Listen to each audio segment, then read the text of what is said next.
Okay, Avatar. It also sounds like you're like in a factory, so just make sure that you're muting yourself if Dude, anything's we're loud. live. We're live. We're live, everyone. Yo. Nice. Hello, everyone. Hello. So this week we have a very special guest who I'm hoping becomes a recurring guest, and that's Anamnesis. You want to say hi? Thank you. I appreciate the invite. It's an honor to be here with you guys. Long-time listener, first-time caller. Yeah, it's a fun crowd. I'm glad to be part of it. I guess so. The topics I wanted to discuss this week were the remaster, the post-credit scenes, and anything else that we wanted to discuss.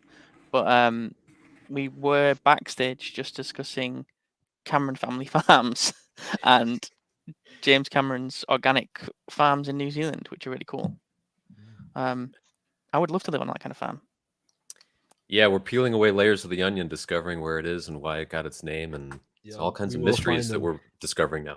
I wonder if he'll include any of that agriculture things in the sequels. Hello from Texas. Nice. See, we're all over the world. Hello, K Renee. This is really good. Oh yeah. So other than Oasis, we've got as regular as he always is. We've got Minty. You want to say hi? Hi, how's it going, guys? We have our artist in residence, Avatar. Hello. Can you hear me fine? Yeah, we can hear you just fine. We have Hard Drive Through Town. Hey, hello. I love your profile picture today, man. And we have Lord Vader. Hello. But so yeah, I mean, I've talked a bunch even already in my videos about what I thought about the remaster. So I feel like I need to give it to you guys to talk about it. Has everyone seen it by now? What did everyone think? I thought it was very refreshing to see it in 3D for the first time because I know I'm probably one of the older folks here. Everybody's a little younger than me, but I haven't seen it in 3D for 12, 13 years. And, you know, despite the fact that we know everything about the movie, I've already said on your video, I was involuntarily crying because of all the detail that comes out of the picture. It feels, you know, I'm just repeating what everybody's already said. It feels like you're there, but it's definitely an experience to revisit it. Mm-hmm. I didn't notice some of the things that a lot of other people have claimed, like added detail. Like it sounds like some people are saying they're seeing new things that weren't ever there before, which I didn't notice, but maybe I didn't notice anything that was never there. It made me appreciate things that I hadn't paid attention to. But yeah. Other than the added scene, I don't think they added anything. You mean with Parker? Yeah, exactly. Does anybody else feel that was a little out of place? I mean, so totally. Yeah, a little bit. It kind of he's portrayed as a wormy guy that nobody likes, but I never believed that Parker shared the kind of artifice or spite of Quaritch. He's just a guy who's probably making a huge amount of money to manage his schedule, and he's wrapped up in his responsibilities. But this gives him the impression that he's got any say in the matter what the RDA does. I always liked how Giovanni Ribisi played all those little insecure facial expressions really well. Like he had a sad and uncertain twinkle in his eye. Like he's between a rock and a hard place. He's got to manage these two teams who hate each other. But, you know, there's no way to make everybody happy and put a nice little bow on it. So he knows he's in the wrong to let the dogs off the chain. That's why the original shot of him hanging his head in shame worked so well. It felt to me like a Han shot first moment. It eliminates that notion. It's kind of purposeless. I think there was a better way they could have conveyed that the RDA were leaving, but not really leaving without putting it on Parker's character. I think that. Go ahead. He's more of a actual backstabbing character than anything else. Yeah, he goes back in the second movie. Yeah, that's what I'm saying though. Is that I think he wants that Parker's going to become much more of a kind of like wormy villain rather than just what he was in the original. Because I think we've discussed this before. Like the deleted scene where Quaritch grabs him by the head. He seems to actually be trying to stop them from blowing up the Tree of Souls there, and it felt to me like there was some good in his character. Like Amnesia said, he was like trying to make the best of a terrible situation. I don't feel like he was vengeful or at least had that kind of malice in him. Right. He only cares about the money though. At the end of the Right. day, you know, Yeah, it's exactly, like exactly. said about his character. Yeah, so I think he's not saying no explosives because you'll kill all the Na'vi. He's saying that more like that's gonna look real bad for PR. You know, it's gonna cut into our profits. Yeah. Yeah. Yeah, that's the thing. It's less emotional. That's the thing about the corporate types is that in the end of the day, while on the surface level they put on a nice face and all that, you have to wonder as a character what's really motivating them. And I feel like with Selfridge's character, we don't know what the years were like for him back on Earth, you know, suffering that kind of chagrin of losing to the Na'vi like the way he did. He might come back far more evolved, like resolved in getting back what was lost. He might turn out to be a lot bigger of a worm than we realize. But yeah, in the beginning, he's just a young, small fish, but he might become a real dangerous character. I mean, he's in all 4 movies for a reason. The only thing I sort of agree, but I don't see that gives him a character arc because he starts out that way and we all assume he's that way. So that gives his character nowhere to go or nowhere to grow. Maybe he's Unless going to get end up like worse. Burke, where he just gets like crushed. Well, Burke started out. That's the thing. Ripley thought Burke was kind of her ally or her confidant when she came back home, and he turns out to be a dickhead. Yeah. So it's the opposite. Well, he did I hint think at he was a coward. Yeah, I don't think he was like, Mm. you know, like vengeful. He was just like, oh man, I need to get out of here, like kind of thing, you know. Like he was a wimp, he was a coward, but I don't think he was like evil per se, you know. Burke? Well, in Yeah, Adapt yeah. or Die, they do show him not caring if Navi children die from the illness going on, saying, you know, it might solve our problems if they just die off. And Grace is like, that's evil even for you. So it's almost like a complacency, not an outright trying to kill them, but just turning a blind eye, and that's also evil. I agree. I thought the same thing about the comic. It was like it's a little too on the nose with they're trying to make him into the total jerk in the comics. Oh, maybe I'm sure that not everybody's going to read the comics though. We'll see. Yeah, the films have to stand on their own, but the comics are a Yes. nice nod. Yes. Hey everyone in the chat, I'm just saying everyone's saying hello. Hey Camera, hey Farai, Elf, and Britannia. Hello. Oh, and Afton as well. Just saying hello to everyone. So I did a poll on the channel of asking everyone what they thought of the 3D, and over 50% of people are saying that it felt like it added a whole new dimension. And I've been banging this drum for so long now, saying if you haven't seen it in 3D, you know, you didn't see it as it was intended to be seen. And it's nice, I think, to see a lot of people who are, it seems to actually be resonating with them and proving what Jim said correct, you know? For sure. Nice. I definitely think as well though, maybe this was just like my own cinema, but like a lot of the times the characters kept like bouncing. So I'm gonna go see it at a different cinema now and see if it's like much better. But I don't know. Honestly, I feel Are like... you talking about the frame rate change or something else? Oh no. It's like the characters that like it was like I could see like 2 of them. So I think it was just something wrong with like the showing that I was at, but it was so strange. Like, but that would only happen when it was like, you know, a real life, you know, shot on set scene. Any scenes that were fully CGI, they looked perfect. Yeah. That's Well, I weird. don't know, didn't have that. yeah, Maybe yeah, that was a see- problem, like a technical issue at the theater you were at. Yeah, see, so that's why I was thinking, yeah, if anyone else has had that problem. We had a few technical issues at mine, but they weren't egregious. Like it took them about 3 minutes to start the film, and everyone's going like, "What is going on?" It's just black screen, black theater. Yeah, I was a so little- sad when- Huh? Like, sorry, I was so upset when like it started, like, you know, like kind of jumping like that, because I'm like, oh man, I was so excited, and now it's like it's not going well. So I think like on Monday I'm probably gonna go see it again at a different theater. Oh yeah, I'm going on Tuesday at IMAX.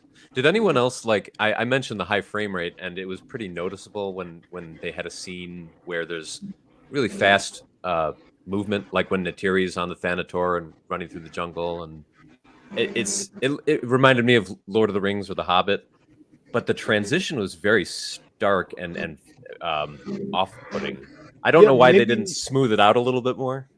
Maybe that's what it is as well, because I noticed that as well. Sometimes when the characters were running, it kind of looked a little bit blurry. Really? Like it wasn't as detailed as like I was hoping it was going to be, you know. But for the most part, it was really good. But definitely, yeah, that scene with the Tanator, it was like, I don't know, it was like I wasn't getting every bit of detail it was when I was watching it at home. The final scene. Yeah. Huh.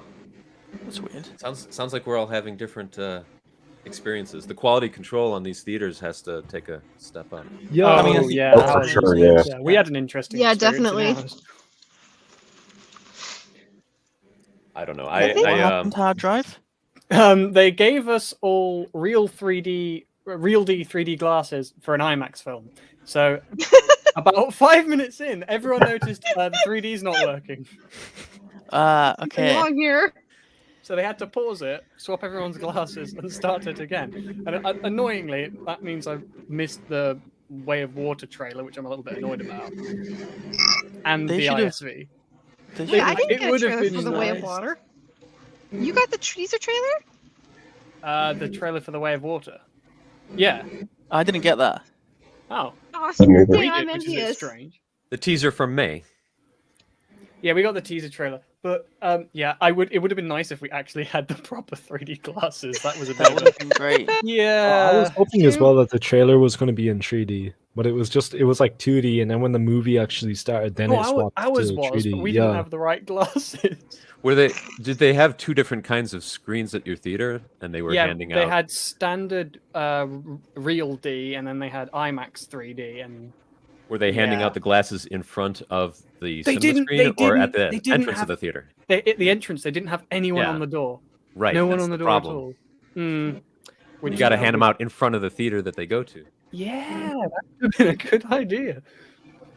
They used to do that. That's really had, like- strange. They had like one intern, and that was it. I feel really sorry for the guy. No I know one when you- checked our tickets. Oh my god. One this is like check, man, the yeah. We law. could go in again if we wanted to. I'm not sure. That's crazy. I know the Dolby glasses are so expensive. I think they have sensors in, so if you try and steal them, the alarms go off. Yeah. Hmm. Oh, We didn't that have didn't work Dolby with in me at ours. all. Yeah. I like honestly, I think maybe it was the glasses that they gave me or something as well. There's definitely something wrong with my showing though, but like even when I was walking in, they forgot to give them to me. So like I'm like halfway like, into the cinema. I've got like the popcorn in my hand and everything. I'm like, oh no, the glasses. So I'm like running back and I'm like, do you have the glasses? It's like, what? Like I was like trying to explain, like, oh no, it's like the 3D glass, and she's like, oh yeah, here. So then I put them on, and I'm like, these like, I don't know, it was like there was something not right there, I think it was just this showing that I went to, That's why I have to go see it again to like really make up my opinion about this, It's really a shame that we all experience some kind of problem of some sort. The only real way to view it is to watch it in Jim's like cinema we- at his house. That's what we have to do. Oh, We all yeah. have to, Yeah. yeah. Damn No, it. you Well, go to come on. Pandora and you watch it play out live. Yeah. I'd love that. Just put me in hypersleep for 6 years. Right. Worst I mean, thing, if they- we've been if you- waiting for 13. Yeah, you could have completed a round trip to Pandora by now. That's right. Come on, Jim. That's true. I mean, that's the thing. Oh. That added to the conspiracy theory that he maybe really he filmed actually it. went there. Yeah, he actually went to Pandora. And actually filmed it there. Yeah, someone was talking about that. They were saying, well, if it takes 6 years to get from Pandora back to Earth, then maybe they went back, they got all the boys together, and now they're going back, and then that's why there was 13 years between filming. So it's think like it got was- like an in-universe kind of reason. He's like, just wait to release it until then. So I theorize though that the RDA has multiple expeditions back and forth. It's not just like they're planning one trip Oh, at yeah. a time. Oh, yeah, they do. They have That's a a constant good idea. rotation. I think it's No, I- really it's- honestly, that's not a theory. It's true. I wish Clee was here to tell you this. I think they have like 6 or 7, or maybe even 12. yeah, it's Venture 12, Star. I think. It's Yeah, Right. they 12. have 12 Venture Star class ships constantly. Like They're just moving. going to different parts of the planet. Like Cameron said, we've got a lot of different ecosystems. There's desert and tundra, and so they're all going to different locations, right? No, it's I don't know if it's different. It might be different locations actually, which would explain why the mech hyenas speak English, right? But they're almost staggered, so that like one of them reaches the planet every year, something like Right. I that. think if it's a 6-year journey and there's 12 ships, I imagine it would be one every 6 months or Earth months. Yeah, we don't know. We actually know frighteningly little about Pandora, right? We don't. Do we know how long a day is? Do we know how long a year is? I think it's been Um, said somewhere. I don't remember though. I recall reading something like that. I mean, and it's a binary system, isn't it? Right. No, Binary. Oh no, no. It's only got one. So there's a star, then there's the it's big Alpha planet, Centauri. and then There's Alpha Centauri A and Pandora. Alpha Centauri B. And It's a binary Proxima Centauri. system. I think you're thinking about you're thinking about Proxima Centauri. Sorry. Oh, No, so that's all right. it has 2 stars. But does that make it binary by? So is it 2 stars orbiting each other? Yes, that what we're I think so. saying? Oh. Yeah, A and B orbit each other, and then C orbits them like really far out. Oh, really? If you remember the scene, like right after Jake gives his speech at the Tree of Souls, and they're going to the Horse Clan at night, you can see Proxima Centauri in the sky. It's just a really, really bright star at night. Oh. Right. I didn't know that. Yeah. Interesting? So That's it's binary, interesting but how it's really close far this- away. Yeah, they say there's no true darkness on Pandora. When it's night, it's almost like a white twilight on Earth. I remember reading that. Oh man, I just really struggle to get to sleep. Do you guys remember the one shot in the teaser where they're all in the reef and they're coming out into that circular rock formation? What Yeah. you're actually seeing there is I'm speculating here because they don't show the whole shot, but that's Polyphemus and the star behind it. So they're coming out into the reef under like a partial eclipse. So they're probably coming out of darkness into the light as the star comes above Polyphemus. So Right. you're going to see this Also- rapid transition between darkness and light as they come into that area. If anybody's ever seen an eclipse, it's that same kind of look. Yeah. Yeah. It's like super Oh. dark, and then it just kind of goes light again really quick. Yeah, it's like a cloud kind of passing over. Right, and it perfectly aligns with that circular rock formation. So it looks like it There's has also something to do another with the electromagnetic properties of that reef, but it's actually just the So when they star. go there, it's almost like a special event because of the celestial objects. Right. There's Ah. also another shot in the teaser. It's the one of Loak at the very end, like crying or something. And you can see it's just out of an eclipse right behind him. It's really nice. Right. So just building on what you guys were saying earlier about how the stars work, I think they're going to play into that more and show you more of the sky and how the stars go behind I Polyphemus. hope so. I That'd be love really Maybe cool. those this video shots game. of Well, space that'd and be stuff. great because know, when like- it comes to ocean faring, like how the stars align and going by that kind of navigation is very significant. So I'd like to see Yeah, that. the Polynesians used that in history. It was celestial navigation. That's right. Mhm. I didn't even. Remember Moana when they hold their hand Yeah, I up was to gonna the say Yeah, they hold their the hand up, they Moana's the measure one I know that distance. from. Yeah. Hey, I love that. But that would be crazy. Did you guys know a little bit of fun fact trivia? The not the word for the little freckles, the glowing freckles on their skin, they call those tanhi, and it's the same word that they have for the stars in the sky. The not the see them as one and the Oh, same. that's The cute. Oh, the stars wow. on their skin are the same Aw. thing as the stars in the sky. That's pretty cool, yeah. Nice. That's So cool. Actually, cute. I noticed them a lot more when I saw the remaster as well. Like in like the original like kind of cut, I guess you'd say, like seeing it at home, I never realized the like all the light up dots on them. But like in the cinema, I was like, whoa, like that's Yeah, the like, lighting was so much better. Yeah, Like the yeah. picture seemed so much brighter and clearer too. I think the brightness, especially when you were wearing the 3D glasses, was massively improved. That was one Oh, of the yeah, things yeah, that I yeah. felt really shone out to me. Hmm. I don't know about the rest of you guys, but I thought that the new footage in the credits, the remaster is being advertised as 4K HDR, and it looked good, but the new footage looks so bright and clear compared to the remaster. Oh yeah, it's a Oh, lot yeah. brighter. Oh Oh, yeah, yeah. yeah, yeah.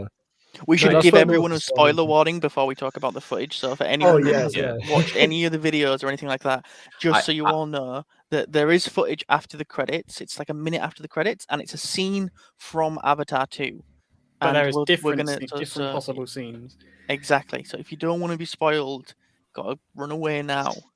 But yeah, so sorry everyone. Yeah, it's way brighter. It's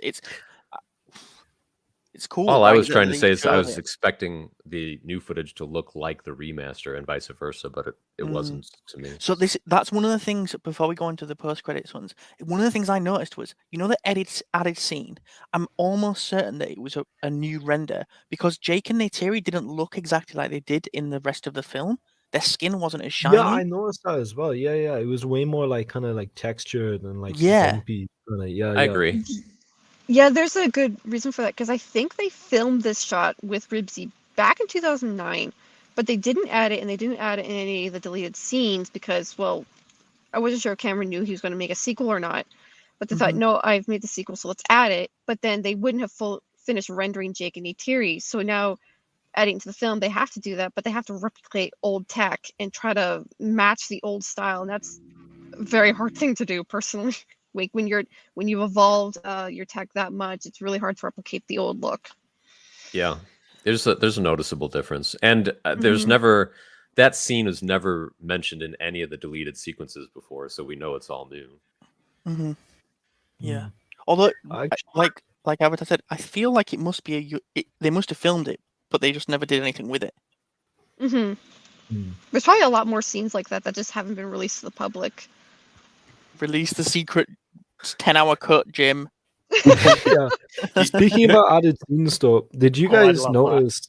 You know the scene when Jake holds up the book and he's like, "Ah, this is everything," and it just says Navi on it. Did you guys? Is that a new scene? Because I don't remember No. ever seeing. No, that it's scene before. it's original. Well, the Yeah, really? if you want something and someone's on it, you make them your enemy to justify taking it. That Yeah. I think that's original. Yeah, that's Oh, original. okay. I remember seeing that. I was like, "Whoa, I've never seen that before." Yeah. That's the book that Grace wrote. Is Oh, that? I okay, didn't see right, her name yeah. on it. Yeah. No, see, it's that's what I was Fred thinking. something. Oh, is it? Well, What? Grace wrote another book. It's weird because he holds it and then he says that Grace is the one who literally wrote the book on Navi, on the Navi, whereas Pandoran that book botany. isn't. Oh yeah, that's right. Yeah, but Yeah. it seems like Yes. if you're daydreaming, like if you're not paying attention, it does feel to me like I'm sure when I first watched it, I was like, yeah, that's the book that Grace wrote. Oh wait a minute. What if this is like the book that inspired her and she brought it with her? Well, how many years? This is another question, right? How many years have humans been on Pandora? That's the question. lot. I'm sure we can look it Right. up somewhere. I think it's a century actually. No No, way. Not quite a It can't be century. essential. The first human-made rovers to land on Pandora were in the 2080s. So I'd reckon I maybe was under the 50 years. impression they were on for a lot longer, and it just Well, it's you only like you first 150 years in the contact, future. but then Right. When do you Oh, think yeah, Pandora was like discovered? You know? 2050s. 2050s, yeah. Well, it's Oh, yeah, nearly so here, that'd be guys. Charlie says Grace is given 10 years of her life. So I reckon they might have been there like 20 years. Maybe. Or was Grace in the first batch is another question. Yeah, she must guess- have because, like, her avatar looks very like Hers is one of how the do you say first like earliest ones, right? yeah like an early kind of model, like a prototype kind of because it looks so human like. Oh, the nose. Yeah, the nose. Mhm. Yeah, exactly. nose. Yeah. Even I think they mention it somewhere. I can't remember where it is, but that hers is an older model avatar. Where'd you see that? I can't remember, but I swear that like I for some reason I need to check this. I feel like I have a memory of reading that probably her right. avatar is an earlier generation avatar than Jake's. Which I mean, yeah, it that's would why it's be more human, because it's older. right? I always get Which also- confused by that. Like I was gonna. sorry, I just get confused by how long the humans been on. Like from first contact when they first discover the planet, to sending out the first rovers, to sending out a spaceship, to having colonizers. It just like what is the actual timeline here? Let me pull up the timeline. Lord Vader's pulling up the timeline. Nice. You should get the book exploring Avatar, a visual exploration of Avatar. They do talk a lot about the timeline. I do have that book, but I still couldn't Oh. really gauge just how long they've been with. Yeah, oh well, we'll probably expand more on the movies too. So All I right, have a folks, I feeling have they'll have another book that goes into more detail. I do have Oh, the for survival sure. handbook. I haven't broken into that one as much yet. Which one? The survival handbook. Oh, that's from an back oldie. in. Oh yeah, an oldie but goodie.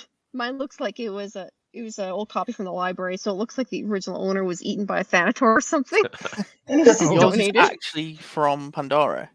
Yeah, that's what it feels like because of the condition. I love it. In good condition, Heidi. That's a My collector's sister got item. it for me. Oh yeah. I was going Mhm. to say, AB James is in the chat talking about will the sequel hit 3 billion worldwide. We don't know I think yet. so. That would be Once nice. you I see the hope so. footage, once you see the footage, I was leaning over next to my girl saying, "This movie is going to make all the money." It's Yes. incredible.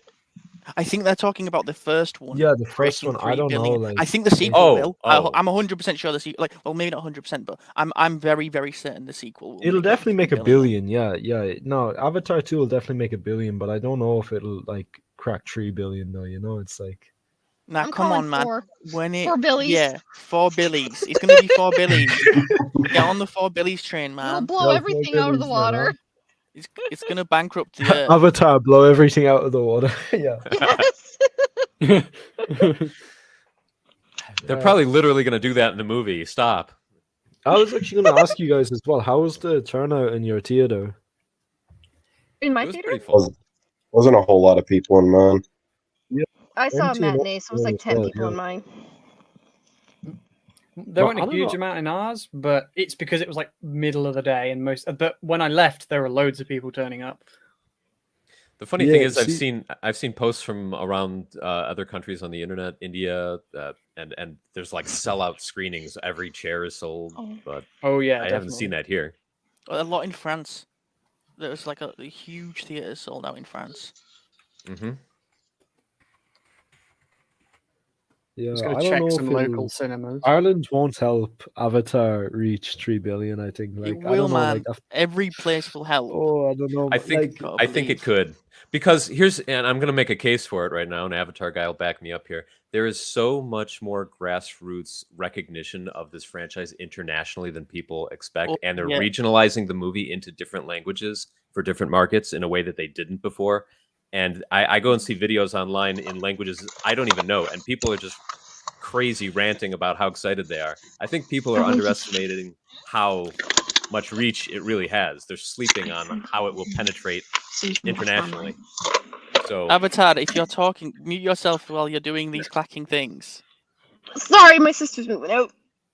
Okay. so it's just yeah. In 2009, it was like a stealth bomber. It came in, it got word of mouth, it grew. It's like a and stealth nuke. I think yeah, we'll see that to an extent here too, but it has so much more reach now than it Right. used to. And the fact those markets where it was already popular have expanded. I mean, this is an argument I've made multiple times: is that it's not just the people, it's not just regular, sorry, it's not just online people who are like fans of this. Everyone comes out to see it. So people who aren't Mhm. always online talking about, you know, the latest pop culture trends, it's actual people who probably wouldn't even ever, like, you know, go on YouTube and search for a franchise. They just like, oh, they hear about it being amazing and that you have to experience it in the cinema, and they go and see it. It's a very different beast to most other things. Have you Mhm. guys seen that post on Reddit of someone showing the live footage of Bangalore in India remastered filming? And I think after I the did. film ends, they all cheer. Like the audience just cheers a standing ovation. It's so wholesome. Yep. But yeah, I think you're right that the international outreach of Avatar is a lot stronger and wider than people assume. Mm. So don't underestimate that for sure. Yep. I just want to ask, did anybody, I'm sure nobody here subscribed to The Guardian. They want $20 a month to go and read their trash online, but there was a review. I don't even remember the name of the reviewer a couple days ago. You know, a movie review for the Avatar re-release, and he gave it like 2 out of 5 stars, and it's just clickbait Bruh. trash. It's just Bruh. clickbait You're trash. trying to Oh, bait no. me Say, into this this cinema. movie this movie is so dated and irrelevant, and nobody wants to see it. Why is it still a thing? And Why are you talking about it then? the Guardian charges $20 a month for the privileges of reading this kind of stuff. I don't know. I'm just checking some like local cinemas, and yeah, there's a reasonable amount of footfall. Obviously, they're not all booked out, but there's a reasonable amount of people still going. Mhm. I also don't know how much. I don't know how much it's a cultural thing to pre-book, I think it's more of a pre-book thing in the US than it is in other places. I think there's going to be a lot of walk-ups. Yeah, it's non-existent in Ireland. Actually, I only found out that you could pre-book cinema tickets when I went to go see Avengers Infinity War, I think it was. But before that, like, no one pre-books anything. Irish people are bad cinema goers, I'm not gonna lie, you know, like they won't go out to see any movies. That's why I think the turnout was so bad. Why is that? I don't know, it's just like the culture here is like the movies people are into here as well are not good. Like, I don't know, man, like the Trainspotting? highest gross. No, not even that. Like, I'm talking like, you know, it'll be like some like, you know, comedy movie from like Seth Rogen, and that's what everyone is gonna go see because they just want to get like drunk in the theater while they're watching it, you know? It's like something like Avatar is like it's just not popular in Ireland for some reason, you know? That's what I've noticed anyway, like past couple of days. Like seeing like, you know, how like the footfall is in Ireland for going to the cinema to see Avatar is like it's not as good as people are saying it is in their own countries, you know? That's sad. Yeah, it's a shame. Hopefully that changes with the sequel. Yeah, I think it will. I feel with like the sequel, word of though, mouth for the original has been overwhelmingly positive. Mm-hmm. Well, I I don't think know. there's something magical about going off to a different world kind of thing with this next upcoming movie. I just the influence and the feeling I think will really affect a lot of people, and we'll just want to just go to this beautiful world of Pandora. That kind of escapism. I think that will be a major factor in this film's success. Mm-hmm. I mean, You know I'm something? definitely going to go see it again for that reason. Sorry, Adam. Mm-hmm. Something too that Avatar 1 came out in the wake of the 2008 recession, right? Mm-hmm. We had a big financial meltdown. We're kind of going into that again now, and people will, I don't know, people look for escapism in those circumstances. So it's like Jim we're in is the just exact same meddling in the situation economy. now. Yeah, it's exactly like Gone with the Wind was so successful too. It was just like the financial hardships of the current time actually did not take away from the movie's box office success. It added to it because Oh yeah, people would put their 100%. money towards that.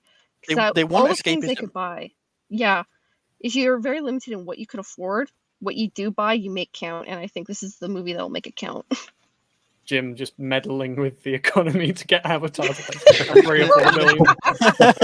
I'm just going to stop paying rent and go live in the theater so that I can just watch it on repeat. He Oh, timed yeah. this deliberately for 13 years. Uh-huh. That's why he's Take getting that out. Cameron's like food farm sorted as well because he's getting ready for like, you know, all the food companies to like kind of stop now. He's gonna sell his food. He's gonna sell Avatar 2. He's gonna sell. Oh man, it's all a big plan, you know. As long as he has some delicious tailors or something. yeah. He's Cameron's smart Taylor. in ways that we don't even know. Mm-hmm. I genuinely do feel like he does consider things that probably we joke is that he's considering, but he is a genius. He's a bona fide genius, and I don't feel like he wouldn't at least think of it. You know?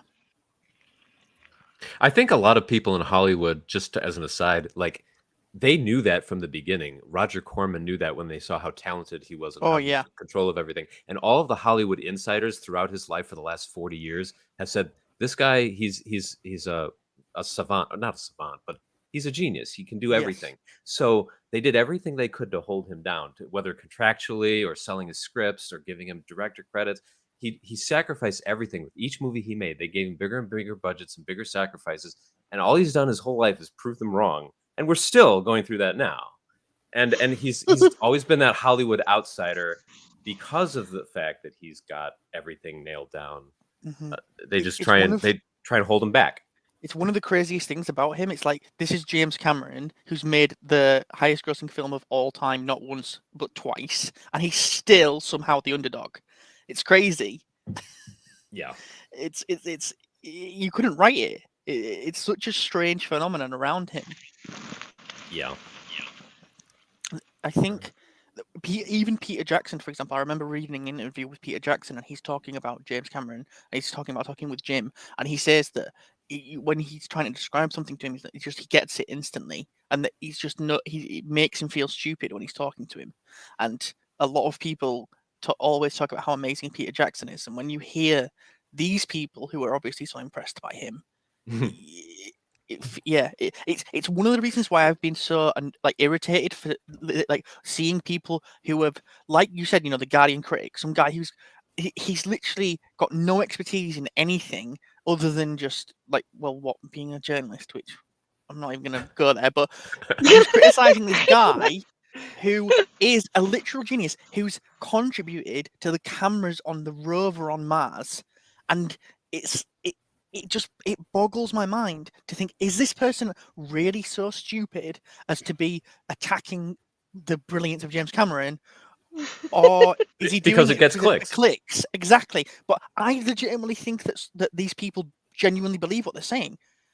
I don't. Sometimes I'm not can't sure anymore. I mean, I would hope so, but I feel like it's pure stupidity. It's like, how can you look at James Cameron's track record and like the fact that he even called it outdated? I remember sitting there in the cinema thinking, "Oh my god, I cannot believe that this is 13 years old. This is insane." Like, Yeah. I was watching episodes of definitely. She-Hulk, and it's like, Yeah. if you had to The put CGI the stuff. CGI, if someone had said to you, which of these, Hey, which She-Hulk CGI looks great. is- Doesn't look anything like so funny Beowulf. though, man. Like seriously, watching that show is like watching a train wreck. You know it's not good, but man, you can't look away. It's like It makes me really Yeah. appreciate Soraya when I saw the underwater scene on my theater. The girl is such a mermaid, and she's so beautiful. She's and gorgeous. The She's detail, so it's just, gorgeous. you look at her and you're just in awe.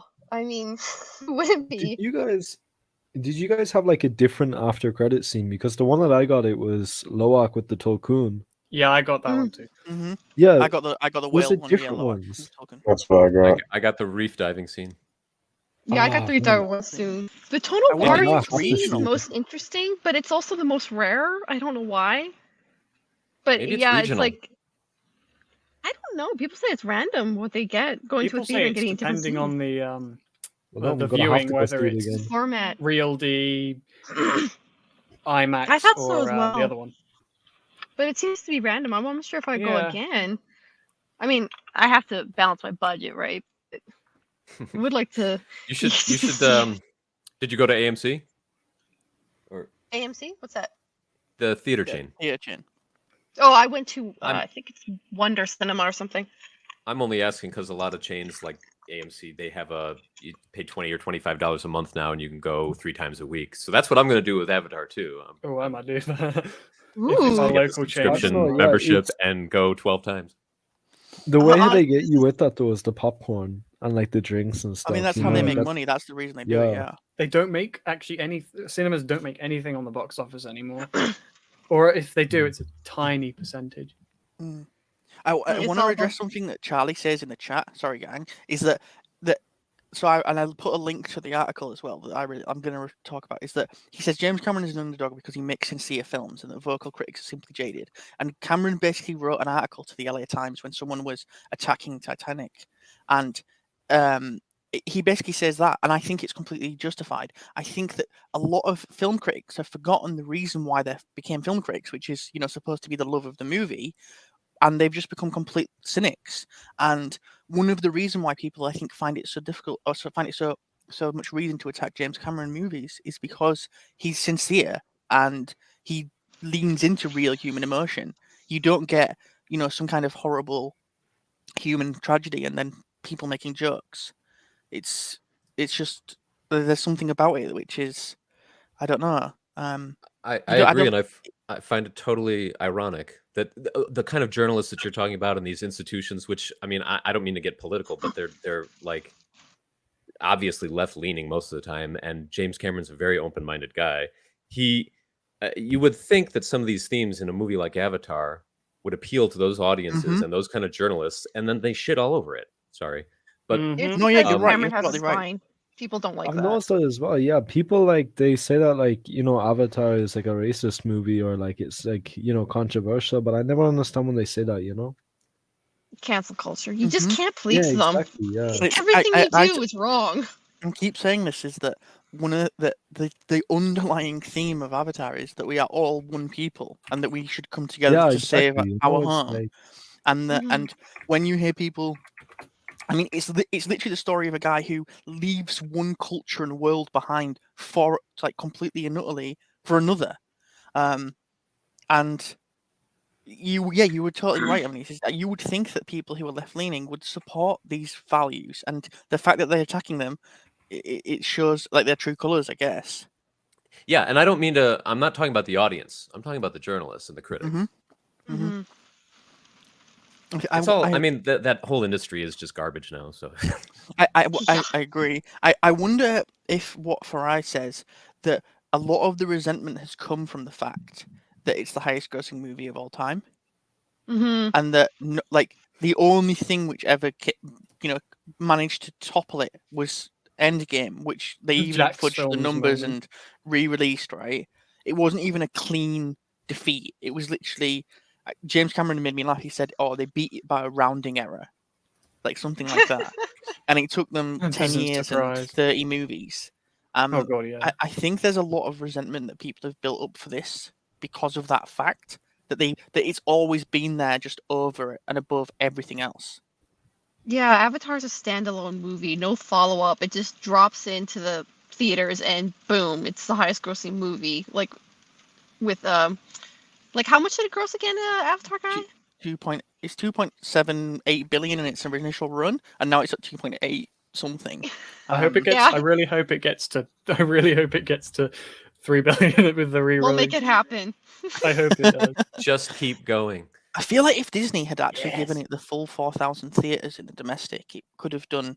I mean, it's doing about 10 million with 1,800 screens, and I just wish that. Apparently, it's only up for another week or two. I would really like it to be up for a couple more, maybe. I and would to love put that it in more happens. theaters, of course. I was going to say the same Mhm. thing.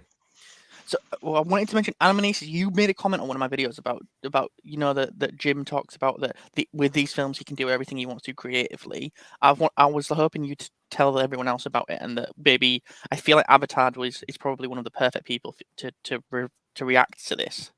Yeah, this is kind of it's a crossover concept. It's like you say, Cameron. This is like his magnum opus, right? His whole life's been Mhm. leading up to this. He's been planning this for years, and he can put anything he wants. If anybody's been following the stuff that he used to do, has anybody seen Xenogenesis, his original movie when he was 20 years old with We Will did it. Witcher? We did a watch along on the Yeah. Discord server. So like the very first image that you have in that movie is these robots that look like the HK from Terminator or the Spider Walker, which he wanted to make that into a Terminator in T2, but they didn't have the budget for it. So you're finding that now in Avatar 2 with the crab suits.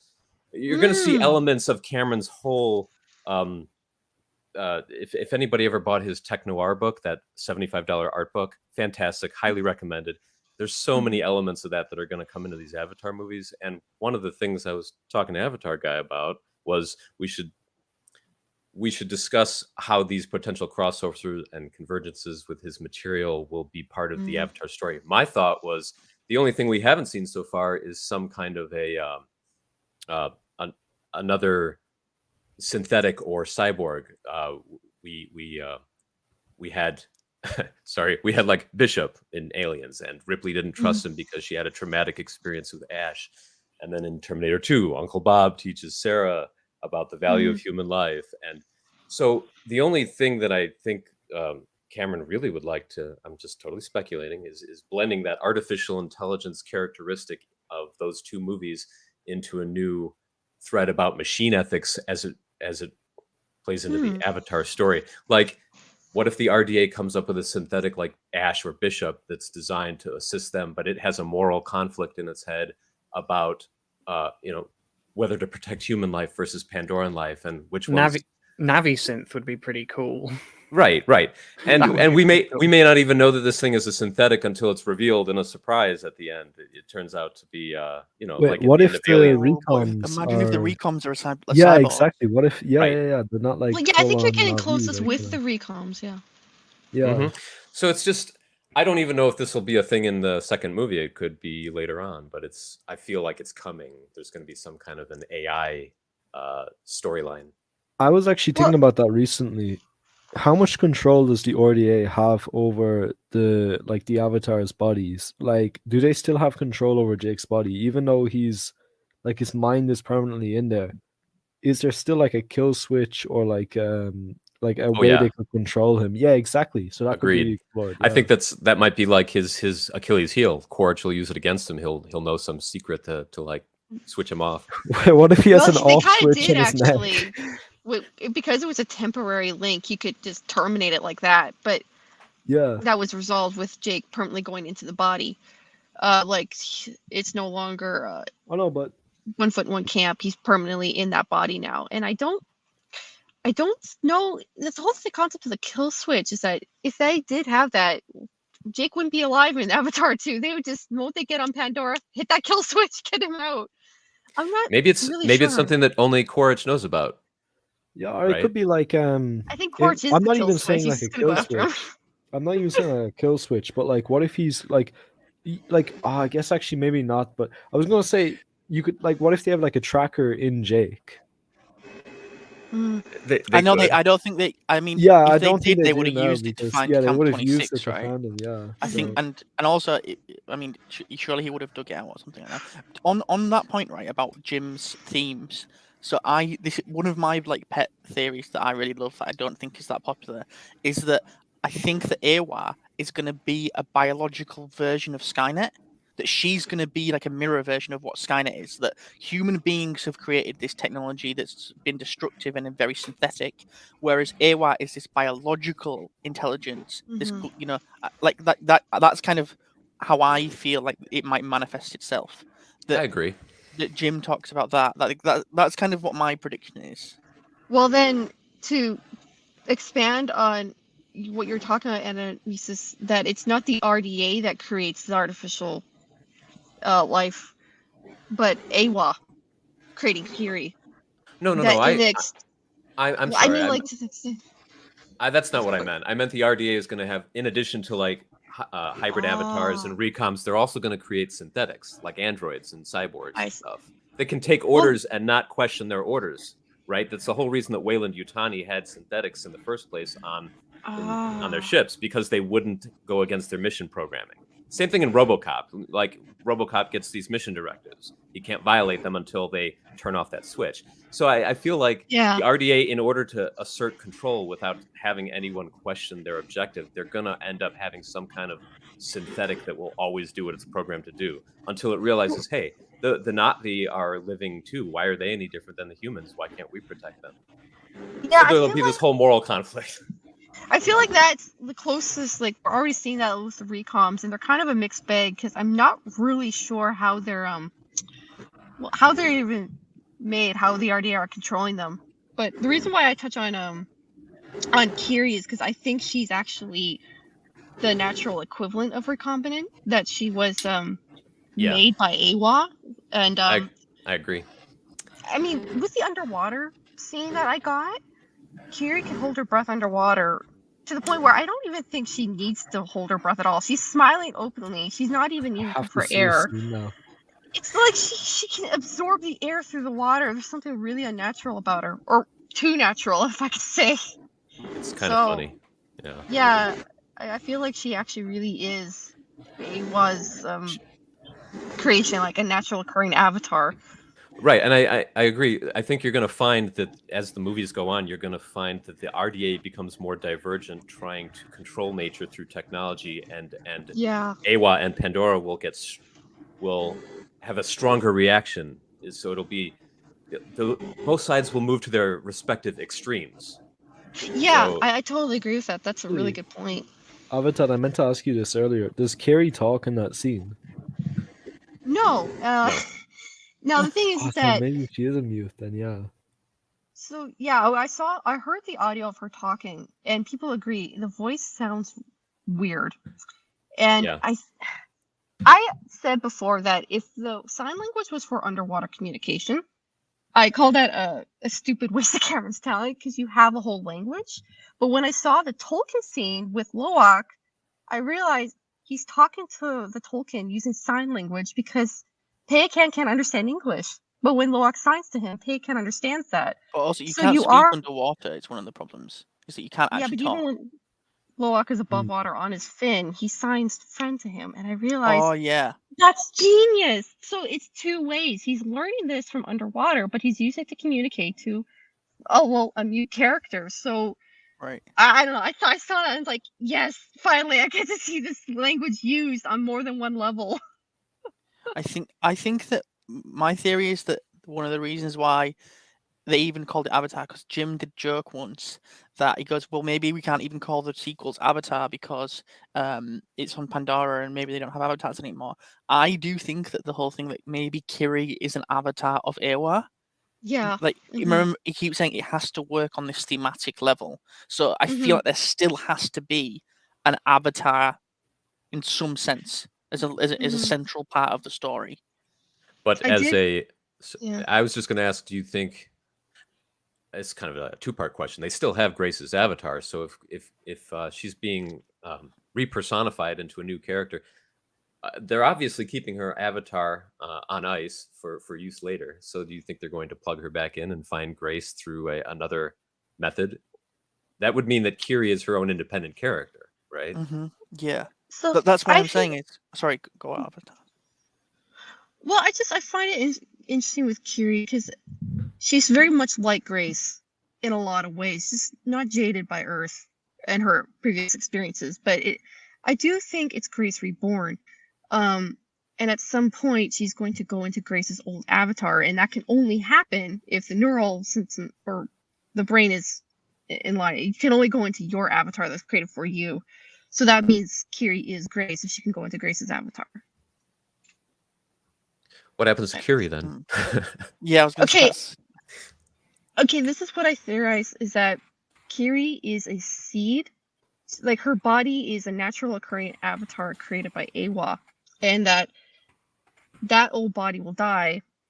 I did wonder if that we're going to see that things with, because Sigourney Weaver did say that her character evolves or transforms throughout these movies. So there's something very important about Kiri's body that the RDA wants, that it might hold a power or something. Oh yeah, they're definitely after the whole Sully family for some kind of biological nefarious reasons for experimentation. I feel like with Spider being with the Recoms, it might let slip about Kiri's unusual existence, and that gets the RDA's noses up. Like, there's something unusual here that we could harness. But yeah, Hammond also alluded that there would be tragedies starting from the very first movie, so I'm already getting emotional. Yeah, I really am worried for Kiri here. I really do wonder if Jim is going to make us so invested in this world and then just tear out our hearts. And he's going to say, look, if you're sad about this, we're doing this to the planet every day. Yeah. This is the emotional connect. Yeah. I'm going to draw another parallel to Aliens. I mean, that was a big cast. You know, you had a whole platoon of Marines, and how many of them die? Like 80% of them. In Avatar 2, we've got this whole big cast now, right? This is another Cameron thing. He has all these characters, and he kills a bunch of them off. Yeah, I can see that. Well, I mean, even in the first movie, he kills Jack in Titanic, and Rose dies at the end as well. He's not afraid of killing characters off. That's right. But here's the thing, you always feel it. It's never just a cheap death to shock the audience when a character, like in Avatar 1, every time a character died, you felt it in some way or another. It always had significance. Yeah. I think he'll do. Oh God, please, Jim, please. Do what? I mean, I still get sad about. I mean, Aliens. I love those characters, but I don't feel like depressed sad that they die. Oh, I know. It just felt I was sad when what's his name, Hudson died. I was like, oh, goes man, out like an absolute hero, though. Oh, it is, yeah. No, he's my favorite character in, like, you know, Aliens, Predators, and that one scene he had in the first Terminator movie. Oh yeah, this guy's a couple times short of a six-pack. Yeah. That's one of the best scenes ever. I love it. I like the rebooted version more. Yeah. No, the Genesis one. Yeah, way better. No, I don't. Are you trolling us right now? Like, you know, I can't believe they did that. I wish he was still alive so he could be an Avatar. Like, that'd be so cool, man. Like, you know, I was saying if we don't have a cameo with Jeanette Goldstein and Michael Biehn at some point in this franchise, I'm gonna riot. Yeah, I think we need them. I think though Michael Bihn's had a lot of alcohol problems and health problems. I think he's Yeah. over them now. I think he's Oh, he been is? sober for a long time. I would love to see him do a cameo or something like that. I think Charlie made a really good point, right? And I think you made it earlier as well, Amanesis, about the extended edition, that Sute was robbed of a significant death scene. I feel like that scene was the one scene that, I would have loved to have seen that added back in. I think that carried a lot of emotional weight. I mean, I hope to see some recognition, at least, of Sute in the sequels, because it was touching to see him concerned about the future of his people, and to know that he wouldn't be forgotten because he got to ride with Toruk Makto. Like that, their whole tradition is steeped in oral tradition, songs, stories, and the real heroes are never forgotten. So they should not leave Sute out of the sequels. No, I totally agree. I feel like that this remaster is making everyone see Avatar how we've seen it for a long time. I think that with the massive positive response, and I really hope that we do see a huge ramp up now of that hype continuing. That I hope that from now until the release of The Way of Water, it doesn't stop. That we really just get that we get everything from now on. Because this is the other thing. When do we all think that the next trailer is going to come out? In the next 3 weeks. Yeah, I'd say within the next 2 weeks. I'd say actually, you want to get people going to see this movie, and the hype is building up, and they're like, "Oh, I wonder when the trailer's going to come out." Yeah, have them anticipate it with the remastered, with all those leaked scenes and people talking. It's on the public tongue right now. So once the remastered is finished, its air and run, that's when we can expect a second trailer drop. It's the perfect time for it. I'm curious what else they plan to do, though, just besides the trailer. They've got the re-release and the trailer, but I know the game is delayed till next spring. I feel like there's not much more that I mean, I hope that there's not much more people that they need to do after this. That everyone's starting to remember that Avatar is this amazing experience in the cinema, and that it takes you to this other world, and that seed is now planted. And that, just so long as they keep up the hype with regular interviews and kind of doing the whole press thing, I feel like they could keep it up so that if they do drop a trailer kind of mid-October, and then they wait until early December to do a final trailer, I feel like that will carry us in terms of them releasing things like that. Yeah. Do you guys remember way back when, in 2008 or 2009, they actually had little, what would you call them? Not featurettes, sort of like character featurettes with Quaritch. And so it was Stephen Lang in character, not an actor interview, and he was describing his role and the RDA base, and he was doing his tough thing. They should do that with each character. Do like a little 3 or 4 minute character study and put it on YouTube, so you kind of learn who all these new characters are. Actually, yeah, that would be a great idea.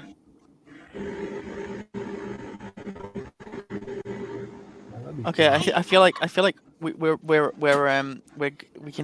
reaching the end of this one now.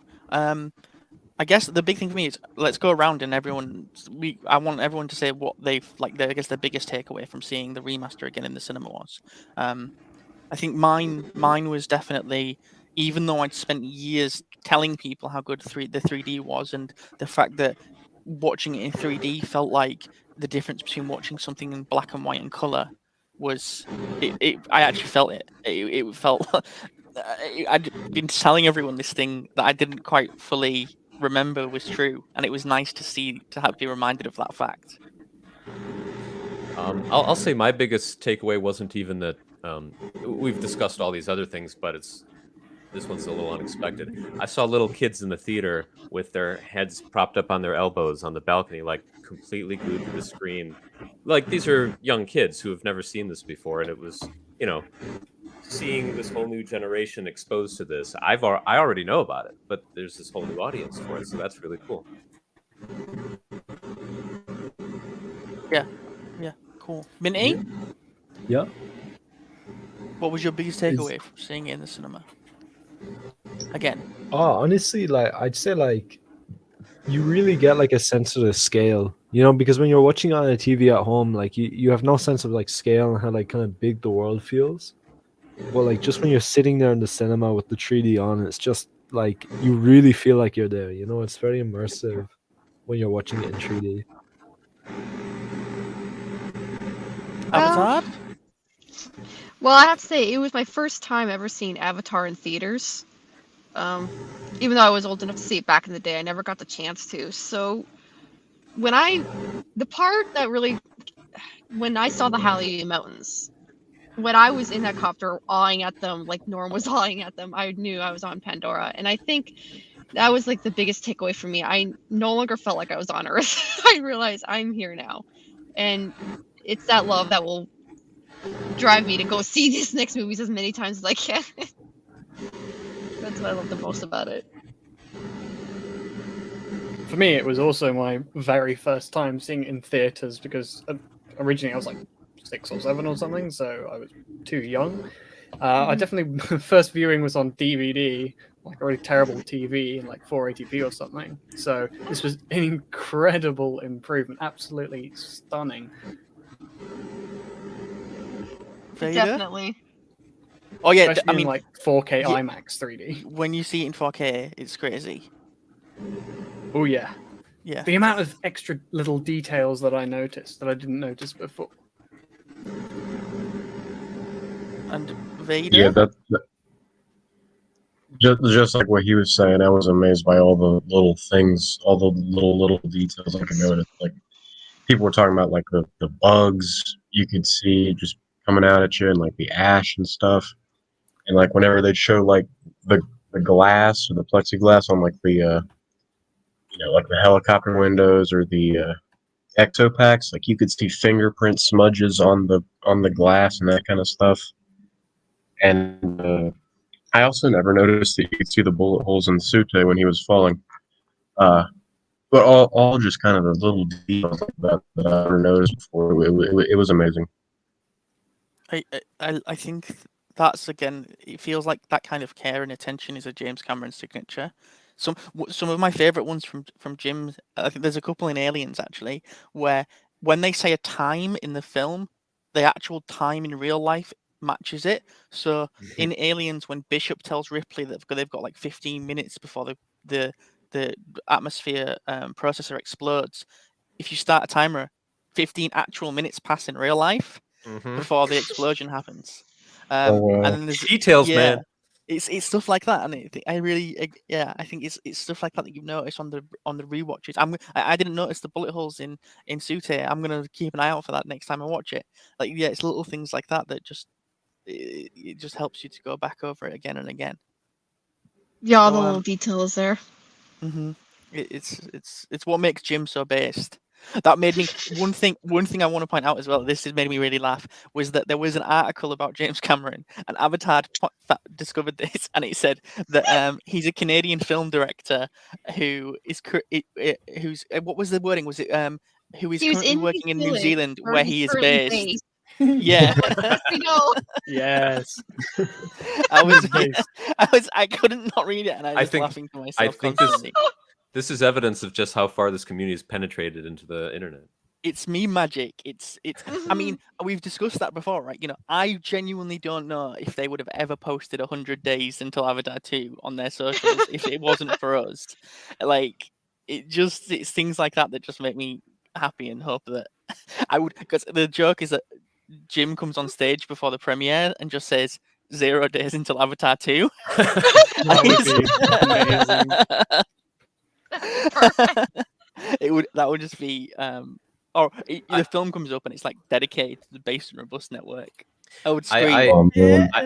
I've already said this, but I hope anyone who went and saw Maverick, Tom Cruise came on at the beginning for a minute and said he just wanted to thank everybody for all the effort they put in, and this is a special theater experience. I'd really like to see Cameron do that. I don't know that he will, but that would be cool. No, I would like that too. It feels like, I think that's why this fandom feels so wholesome, is that you actually have a person behind this passion project. Like with Marvel, there's so many movies and so many names behind it that there's no real one head. But here we do have that, and that's James Cameron. If we can get behind that, and I think that adds like a personal love and attachment to this overall movies. Yeah. that we get to climb inside his head.